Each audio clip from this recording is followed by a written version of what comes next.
तो आपके इस बगिया में अपने को पाके बहुत गौरवान्वित महसूस कर रहा हूँ कि बच्चों का जो इसमें बच्चों की जो कला और प्रतिभा को निखारने का मौका मिलता है। मुझे यहाँ मुख्य अतिथि के रूप में आपने हमको आमंत्रित किया, इसके लिए मैं इस हरसेवानंद पब्लिक स्कूल के संचालन समिति के सभी सदस्यों का हृदय से आभार व्यक्त करता हूँ। विशेषकर स्वामी प्रकाश ध्यानानंद जी, इस कॉलेज के प्राचार्य प्रोफेसर A.K. चौबे जी तथा इस संस्था से जुड़े हुए अन्य जो पब्लिक स्कूल हैं, जैसे हमारे बाईपास पे एक हरसेवानंद पब्लिक स्कूल है, आपके यहाँ बनपुरवा रमना में पब्लिक स्कूल है, ऐसे कई संस्थान आपकी छत्र छाया में चल रहे हैं। और साथ ही में उन सभी प्राचार्यों का मैं हृदय से आभारी हूँ। हमारे मित्र प्रोफेसर डॉक्टर S.K. चौबे जी, हमारे प्यारे विद्यार्थियों या शिक्षार्थियों जो यहाँ पे शिक्षा ग्रहण कर रहे हैं, उनके माता पिता, उनके अभिभावक, इस कॉलेज के समस्त शिक्षकगण जो सम्मानित शिक्षक हैं, वे सभी शिक्षकगण, मीडिया एवं प्रेस के सभी लोग, इस कॉलेज के जो कर्मचारीगण हैं जिन्होंने अथक परिश्रम से काफ़ी मेहनत करके इस रूप में इस कार्यक्रम को आज क्रियान्वित किया है। मैं क्या बोलूं, मैं तो आप में इसी में खो गया हूँ। मुझे अपना बचपन याद आता है। मैंने तो अपना बचपन इस रूप से नहीं शुरू किया था, मैं तो पार्टी और गुटखा से शुरू किया था। जब पार्टी पे लिखाई होती थी वहाँ से मैंने कहानी शुरू की, लेकिन वही है कि खुद ही को कर बुलंद इतना कि हर तकदीर से पहले खुदा बंदे से पूछे, बता तेरी रजा क्या है।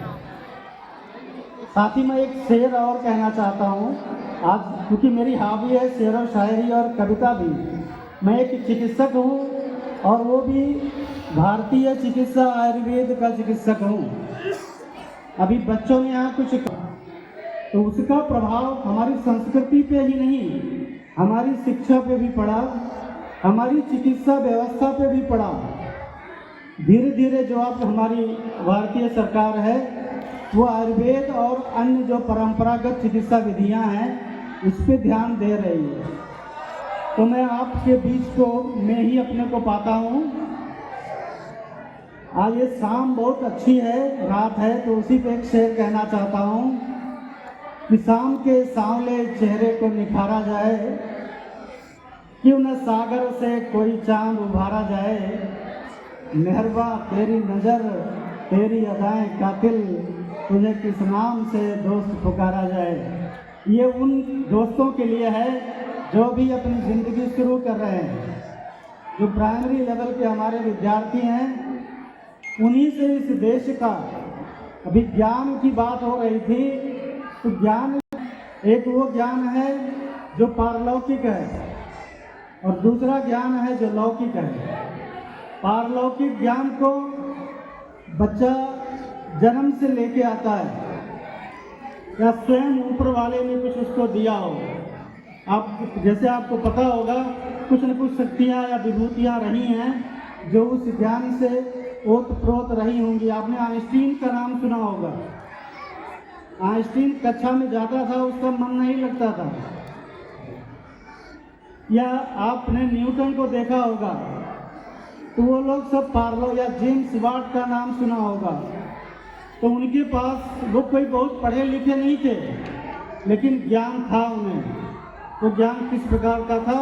वो एक पारलौकिक ज्ञान था जो जन्म से, हमें ये पता है जब हम जन्म ले तो जिस प्रकार से उसे हम संस्कारित गर्भ में करते हैं, इसके बाद जब वो पैदा होता है तो उससे क्रम से संस्कार पढ़ते जाते हैं और अंत में संस्कार में ही आदमी का जीवन अंत हो जाता है।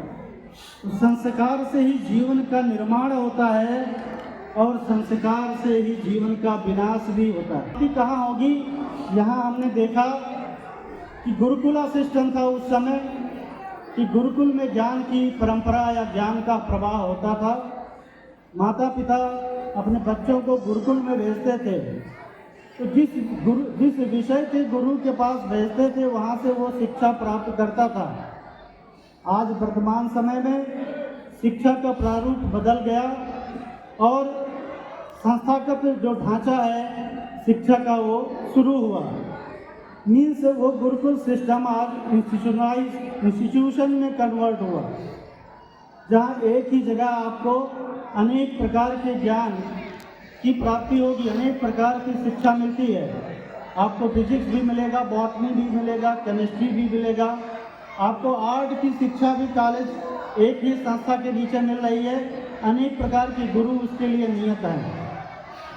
तो गुरु ये जो संस्था है ज्ञान की प्राप्ति के लिए आज वर्तमान समय में 3 चीज़ों की आवश्यकता है: संस्थान, शिक्षक और शिक्षार्थी।